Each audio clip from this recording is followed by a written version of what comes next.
di Jabatan ENT kami, Hospital Khusus Apollo Vanagaram, kami menawarkan pelbagai kaedah rawatan untuk pelbagai keadaan dalam ENT.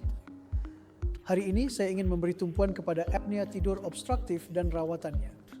Apnea tidur adalah istilah yang dicirikan oleh pemberhentian pernafasan yang berulang semasa seseorang sedang tidur.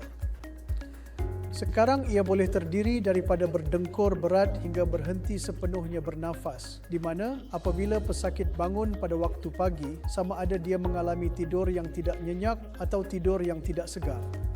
Apabila kita bercakap tentang apnea tidur obstruktif, simptom dan tandanya berkisar daripada semudah tidur yang tidak menyegarkan, seperti yang telah kami nyatakan sebelum ini, kepada hilang ingatan yang lebih pendek, kepada mengantuk pada siang hari dan kurang minat pada aktiviti seharian. Ia juga boleh membawa kepada keadaan yang serius seperti penyakit tidak berjangkit. Contohnya diabetes, hipertensi, stroke dan juga serangan jantung secara tiba-tiba.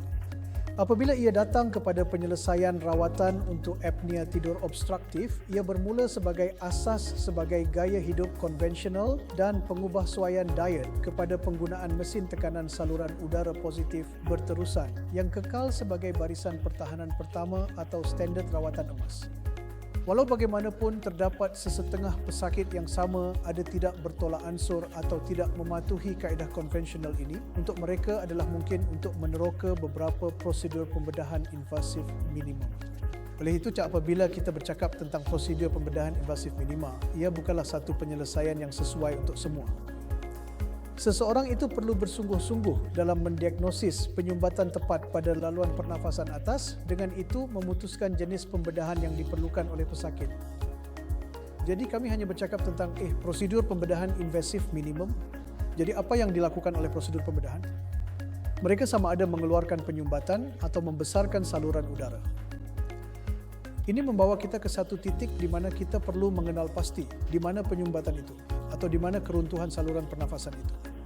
Bagaimana kita melakukannya? Setiap kali pesakit masuk ke klinik kami, langkah pertama ialah membuat polisonografi tahap 1 yang pada asasnya menilai fisiologi tidur. Selepas itu kami meneruskan dan melakukan jenis endoskopi yang khusus dan unik yang dipanggil sebagai endoskopi tidur akibat dadah.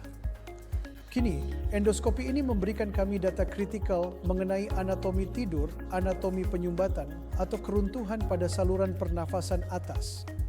Bagi pesakit yang tidak tahan dan tidak mematuhi rawatan konvensional seperti CPAP dan peranti boleh pakai lain, prosedur pembedahan invasif minimum telah memberikan hasil yang signifikan dan memuaskan, baik untuk pesakit maupun dokter.